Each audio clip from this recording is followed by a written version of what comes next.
My brother Roger looked my 8-year-old daughter straight in the eyes and said the 6 words that would destroy our entire family. "You can't call me uncle anymore." I'm Janelle, and this happened just 3 weeks ago at what should have been a normal family barbecue, the kind where kids run through sprinklers and adults complain about property taxes. Instead, it became the day my 42-year-old brother decided to tell my adopted daughter, Gracie, that she wasn't real family because she didn't share our blood. Roger Whittaker owned 3 car dealerships, had a house with a pool that looked like something from a magazine. His wife Pauline wore designer everything, and their twin boys, Dakota and Braden, went to private school. My brother was the success story our parents, Frank and Lorraine, loved to brag about at church. But what happened 5 days later at his retirement party made everyone in our family realize they never really knew Roger Whittaker at all. See, while Roger was busy telling my daughter she wasn't real family, he was hiding a secret that would cost him his marriage, his business partners, and every single person who thought he stood for family values. The letters I sent to 47 people at that party didn't just expose him. They revealed that everything he'd built was based on the very lie he tried to weaponize against an 8-year-old girl.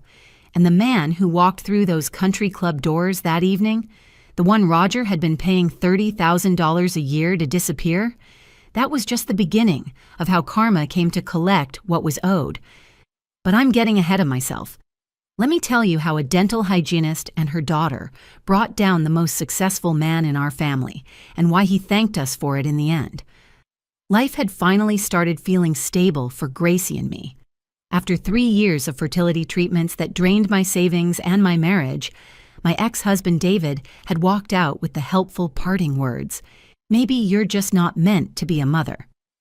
2 years after the divorce, I walked into a foster care facility and met a 3-year-old girl with tight curls and eyes that had seen too much. Gracie didn't speak for the first month I had her.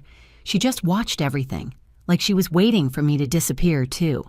Now, 5 years later, she was unstoppable. Honor roll student at Riverside Elementary, striker on her soccer team, the kid who made friendship bracelets for everyone in her class, including the boy who ate glue.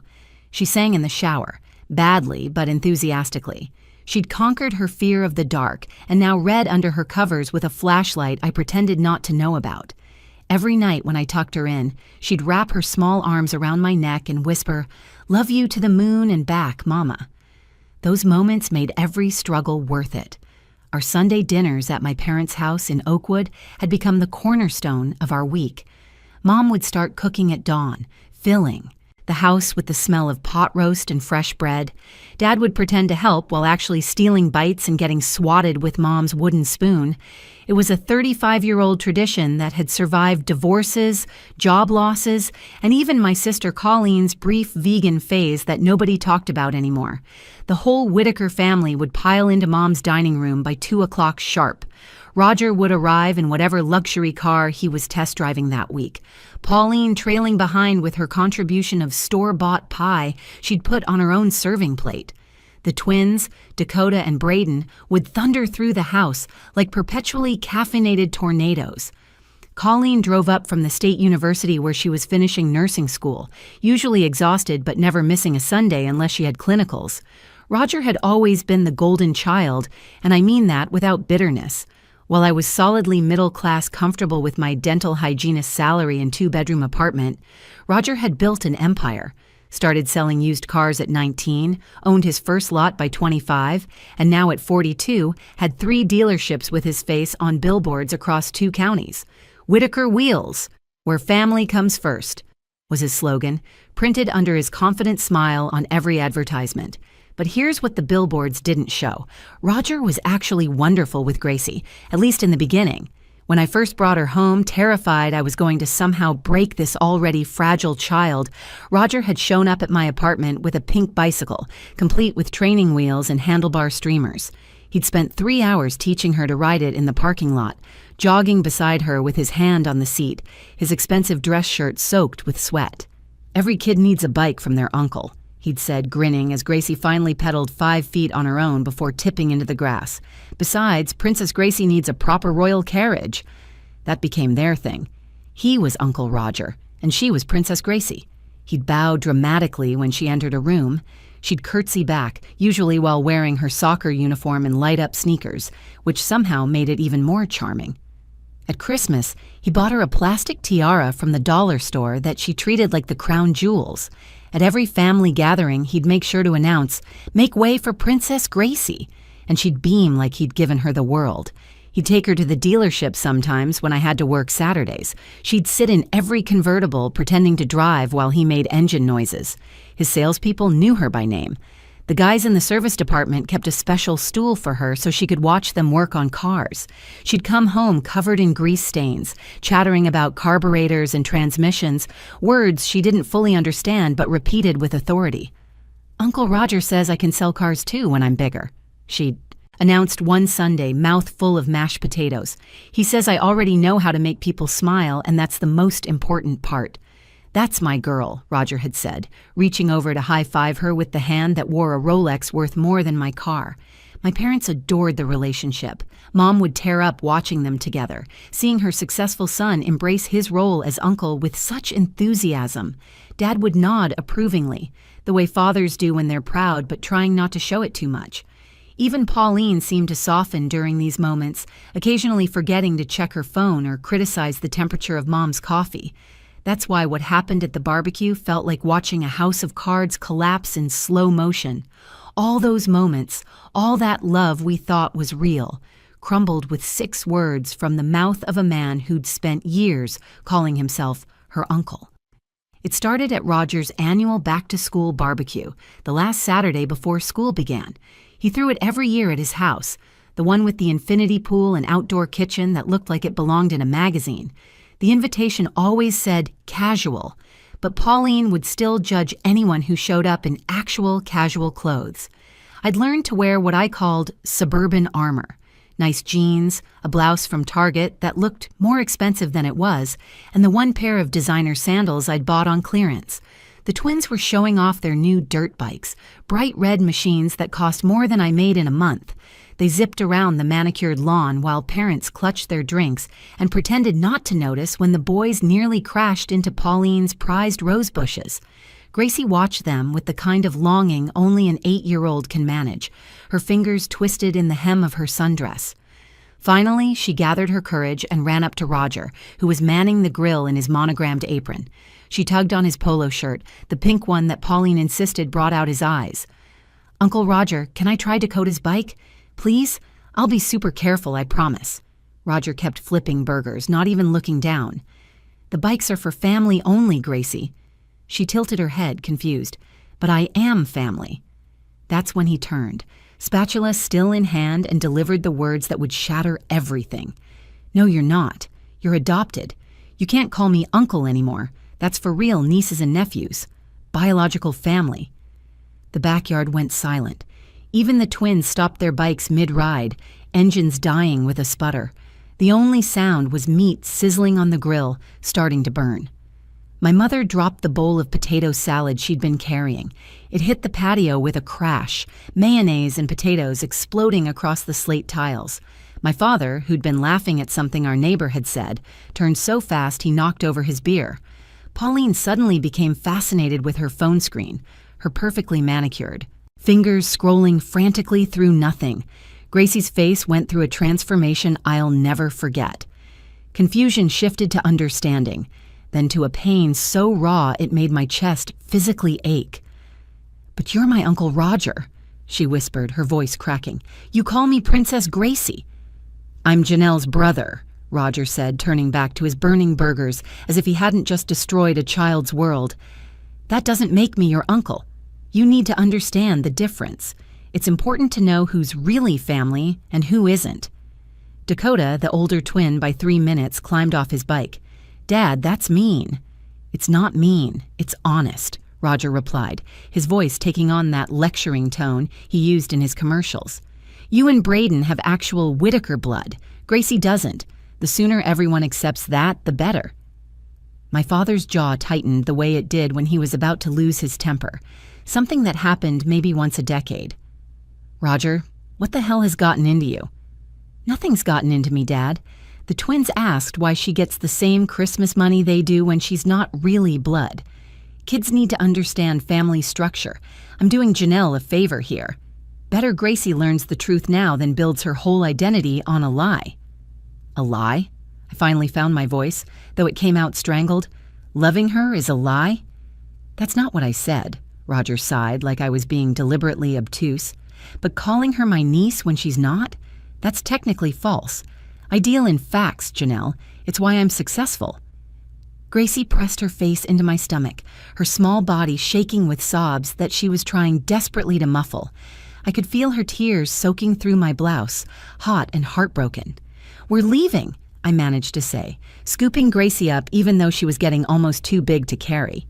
"Oh, come on, Janelle, don't be dramatic," Roger called out, actually rolling his eyes. "She was going to figure it out eventually. Kids at school will tell her she's different. I'm preparing her for the real world." "The real world?" Colleen spoke up from where she'd been frozen by the pool. "The real world where uncles love their nieces regardless of how they joined the family?" "She's not my niece," Roger repeated, slower, like we were all stupid. "That's the whole point." My mother had knelt to clean up the spilled potato salad, her hands shaking. Now she stood, leaving the mess, and walked over to Roger. At 5'2", she had to crane her neck to look him in the eye. "I'm ashamed of you," she said quietly, and somehow that was worse than if she'd screamed. Deeply, profoundly ashamed. Then she turned and followed me to the car, my father right behind us, leaving Roger standing at his expensive grill with his burned burgers and his biological children, and his perfect wife who wouldn't meet anyone's eyes. For 3 days, I watched my daughter disappear into herself. She stopped, singing in the shower. She pushed her breakfast cereal around the bowl until it turned to mush. When her soccer coach called to ask why she'd quit mid-practice, I had no good answer. Her teacher, Mrs. Brennan, sent home a note saying Gracie had spent recess sitting alone against the building instead of playing with friends. "Sweetie, you want to talk about what happened?" I asked for the 10th time, sitting on the edge of her bed. "Am I not real?" she whispered into her pillow. "You're the realest, most wonderful person I know." "Then why doesn't Uncle Roger want me?" I had no answer that an 8-year-old could understand when I couldn't understand it myself. My mother came by every day, bringing Gracie's favorite cookies, new books, anything to coax a smile. Dad tried too, showing up with a model airplane kit they could build together, but Gracie just thanked them politely and retreated to her room. The light that made her Gracie was dimming, and I felt helpless to stop it. On Wednesday night, Colleen called. "I've been thinking about Roger's retirement party on Saturday." "I'm not going," I said immediately. "Neither is Gracie." "Hear me out. He's announcing his big transition, right? Stepping back from daily operations, keeping ownership but letting his partner run things while he plays golf and pretends to consult. So everyone who matters to him will be there. All his business associates, the country club crowd, his precious Chamber of Commerce buddies, everyone who thinks Roger Whittaker is Mr. Family Values." "Colleen, I'm not in the mood for revenge fantasies. This isn't fantasy. Remember when I worked at the courthouse during nursing school, filing papers, helping with records? Yeah? I still have friends there. Public records are public for a reason, Janelle. We could look into some things." "What kind of things?" "The kind of things someone obsessed with biological family might not want people to know." I should have said no. Should have taken the high road. But then I looked at Gracie's door, closed at 7:30 when she used to beg for just 5 more minutes before bed. "What did you have in mind?" Colleen came over after Gracie was asleep. We sat at my kitchen table with laptops and legal pads like we were planning a PTA fundraiser instead of our brother's downfall. What we found in the public records made my coffee go cold in my hands. "Oh my God," Colleen breathed. "Roger's adopted." The adoption decree was right there in black and white. Roger James Whittaker, adopted at 6 months old by Frank and Lorraine Whittaker. Original name, Roger James Hendricks. "Mom and Dad never told us," I said, stunned. "There's more." Colleen pulled up another document. "Look at these court filings. 5 years ago, someone named Carl Hendricks tried to contest a restraining order filed by Roger Whittaker, the same Roger Whittaker who owns 3 dealerships. We kept digging. Property records showed Roger had been making payments on a rundown house across the state, owned by one Carl Hendricks. Employment records from the dealership subpoenaed in a wrongful termination lawsuit showed irregular consulting payments to a company called CH Holdings, registered to the same Carl Hendricks. He's been paying his biological father to stay away, I said. Roger found his birth father and has been hiding him, while telling your daughter she's not real family. The next morning, I made a decision. I wrote 47 letters, one for every person on the guest list for Roger's retirement party. Pauline had given me access to the dealership's database years ago for a school fundraiser, and she'd never changed the password. I personalized each letter, addressing them by name, referencing their connection to Roger. Each letter contained the same information: Roger's adoption records, the payments to Carl Hendricks, and a simple question: if Roger believes adopted children aren't real family, what does that make him? But I didn't want to just mail them. That felt too passive, too easy to ignore. So I did something else. I called Carl Hendricks. He answered on the third ring, voice rough with cigarette smoke. Yeah? Mr. Hendricks, you don't know me, but I'm Roger Whittaker's sister, his adopted sister, actually, though apparently that means I'm not his real sister, according to him. There was a long pause. He said that? He said that to my 8-year-old adopted daughter, told her she couldn't call him uncle anymore because she's not biological family. Another pause. Then, that boy always was ashamed of where he came from. Guess he's ashamed of what he became too.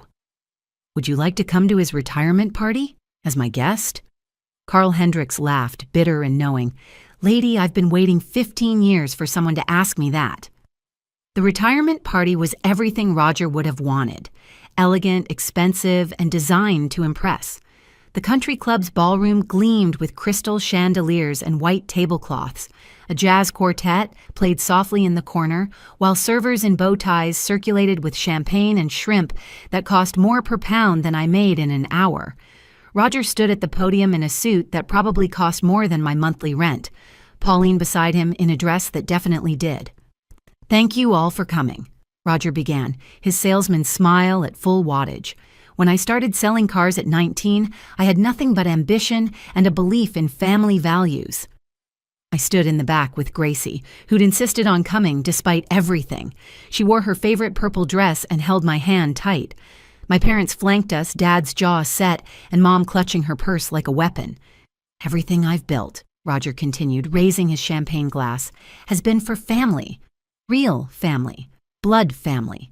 That's what matters in this world. Knowing where you come from, who you really are, and preserving that legacy for the next generation. That's when the first phone buzzed, then another, then dozens. A symphony of notifications as my courier service delivered 47 letters simultaneously. Pauline was checking her phone when her assistant handed her an envelope. She opened it absently, still listening to Roger's speech about authentic bloodlines and genetic legacy. I watched her face change as she read, color draining until her expensive foundation looked like a mask on white paper. The Whittaker name means something in this community, Roger was saying. It means integrity. It means knowing exactly who you are and never pretending to be something you're not. Roger, Pauline's voice cut through his speech like a knife. What is this? She held up the letter, hand trembling. The microphone picked up Roger's confused laugh. Honey, I'm in the middle of... You're adopted? The words echoed through the ballroom's perfect acoustics. You've been adopted this whole time and never told me? Never told our children? The room erupted. Every guest was reading their letter now, voices rising in confusion and disbelief. Roger's business partner, Mitchell Stevens, stood up so fast his chair fell backward. You've been embezzling from the company? Mitchell's voice boomed. These payments to CH Holdings, that's fraud, Roger. I can explain, Roger started, but his voice was drowned out by the sound of the ballroom doors opening. Carl Hendricks walked in wearing an ill-fitting suit that had probably been in style 20 years ago. His face was weathered, lined by hard living, but his eyes, they were Roger's eyes, unmistakably. He tried to slick back his gray hair, and his hands shook slightly, but he walked with purpose straight toward the podium. Hello, son, Carl said, his rough voice carrying in the now silent room. Got a call saying you were finally ready to acknowledge where you really come from. Roger's face cycled through emotions like a slot machine. Shock, rage, fear, and finally, naked panic. "You can't be here. I have a restraining order." "Expired 2 years ago," Carl said mildly. "You kept paying me anyway. Guess you were too scared to check." Dakota, one of the twins, stood up from the kids' table. "Dad, who is that?" "That's your grandfather," Pauline said, her voice sharp enough to cut glass. "Your biological grandfather that your father has been paying $30,000 a year to pretend doesn't exist." My father walked to the podium, took the microphone from Roger's unresisting hand. The room watched Frank Whitaker, respected retired principal, grandfather, and man of uncommon dignity, clear his throat. "My son Roger was adopted when he was 6 months old," Dad said clearly. "His mother Lorraine and I chose him, loved him, raised him as our own because that's what family does. We never told him he was adopted because to us, it didn't matter. He was our son. Period." He looked directly at Gracie then, his eyes soft. "Just like Gracie is my granddaughter. Period. No qualifiers, no explanations, no blood tests needed." Then Dad turned back to Roger, and his softness turned to steel. "But you, Roger, have spent so much energy hiding who you are that you forgot who you could have been. You hurt an innocent child to protect your own shame. You stole from your business to hide your truth. You lied to your wife, your children, everyone who trusted you." The business associates were already leaving, phones pressed to ears, probably calling lawyers. Mitchell Stevens pointed at Roger. "We're done. The partnership is dissolved. You'll be hearing from our attorneys about the embezzlement." "Wait," Roger said desperately. "Please, just let me explain." But the exodus had begun. Within minutes, only family remained in the echoing ballroom. Roger stood at the podium like a captain on a sinking ship, still gripping the edges as if they could keep him afloat. Pauline walked up to him, removed her wedding ring, and placed it on the podium. 15 years of marriage, and I never knew who you really were." "I'm still me," Roger whispered. "No," she said. "You're exactly who you've always been. I just finally see it." Roger's empire crumbled faster than anyone expected. Within a week, 3 business partners had pulled out completely. The fraud investigation began the following Monday. Pauline filed for separation, taking the twins to her mother's house in Connecticut. Not because he was adopted, she made that clear in every conversation, but because he'd lied for their entire marriage, stolen money, and destroyed an innocent child's sense of belonging to protect his own ego. The twins, confused and angry, started asking the questions Roger had always feared. "Why did Dad hurt Gracie if he's adopted too?" Dakota asked me over the phone. "Doesn't that make him a hypocrite?" Even at 10 years old, he could see what his father couldn't. Carl Hendricks surprised everyone. The man Roger had painted as a monster, worth $30,000 a year to keep hidden, turned out to be remarkably decent. Yes, he'd made mistakes. He'd been in and out of prison in his 20s, struggled with addiction, made choices he regretted. But he'd gotten clean 12 years ago, found faith, and had been respecting Roger's wishes to stay away despite desperately wanting to know his son. "I would have been proud to know him," Carl told me over coffee a week after the party. His hands were steady now, wrapped around a ceramic mug. "Successful businessman, family man, all of it. But not like this, not as someone who hurts children to protect himself." He'd been working as a janitor at a community center, living quietly, never once threatening to expose Roger despite having every legal right to reach out. The payments Roger made? Carl had been donating most of them to a foster care charity. "Figured if my boy didn't want me, maybe I could help some other kids who needed it," he said simply. 2 months after the party, Roger showed up at my apartment. He'd lost weight, his expensive clothes replaced with jeans and a plain t-shirt. The Mercedes was gone, replaced with a 10-year-old Toyota. He looked older, humbled, more like the brother I'd grown up with before success changed him. Gracie hid behind me when she saw him at the door. "I'm sorry," he said, and his voice broke. For the first time in my life, I watched my proud, successful brother cry. Not the controlled tears of a man protecting his image, but the messy, painful sobs of someone finally facing himself. I was so terrified of being rejected for not being real family that I rejected her first, he managed between breaths. I became everything I was afraid of. I turned into the monster I thought everyone would see if they knew the truth. "Tell her, not me," I said, stepping aside. Roger dropped to his knees on my doorstep, meeting Gracie at eye level.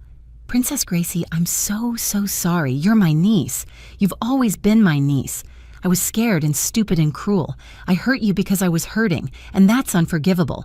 But if you'll let me, I want to spend the rest of my life making it up to you." Gracie stood there for a long moment, 8 years old and wiser than any of us deserved. Then she said, "Everybody makes mistakes. That's what Mommy says.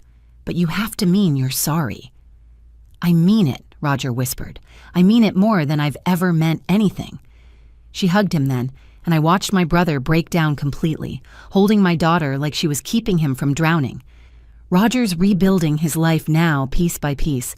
He sold his remaining stake in the dealerships to pay back what he'd taken. He lives in a small apartment, works as a sales manager at someone else's dealership. But here's the remarkable part. He seems happier. He volunteers at the foster care charity Carl had been supporting, sharing his story with older kids aging out of the system. "Family is who shows up for you," he tells them, "not whose DNA you share." I learned that the hardest way possible. Last Sunday at dinner, I watched Roger push Gracie on the swing set he'd insisted on installing in our parents' backyard with his own hands. She was laughing, calling out, "Higher, Uncle Roger, higher," like the past 6 months hadn't happened, like forgiveness could be that simple. Mom came up beside me, squeezing my hand. "You saved him, you know." "I destroyed his life, Mom." "No, honey, you revealed it. The truth always comes out. But this way, Gracie learned the most important lesson of all." "What's that?" "That being chosen makes you more family, not less. And that standing up for yourself and the people you love is never wrong, no matter who you're standing up to." As I watched my brother and my daughter together, I realized we all carry secrets about belonging. Roger's mistake wasn't being adopted. It was believing that made him less worthy of love. Gracie never doubted her worth because we never gave her reason to. That's the difference between shame and love. Shame makes you smaller, meaner, desperate to tear others down. Love makes you bigger, braver, strong enough to lift others up. My brother had to lose everything to learn that. But seeing him now pushing my daughter on that swing, both of them laughing in the afternoon sun, maybe that's exactly what needed to happen. Family isn't blood. It's the choice to show up again and again, especially after you've fallen. And we're all still choosing each other, one Sunday dinner at a time. If this story resonated with you, if you've ever felt like you didn't belong or knew someone who made you feel that way, I want you to know that chosen family is real family. The love we choose to give and receive is the most powerful force in the world. It can survive betrayal, weather storms of shame, and come out stronger on the other side. Share this video with someone who needs to hear that they belong, exactly as they are. Leave a comment about your own chosen family, the people who show up for you regardless of DNA. And subscribe to this channel for more stories about the complicated, messy, beautiful truth of what makes a family real. Because at the end of the day, we're all just people choosing to love each other, and that choice is what makes us family.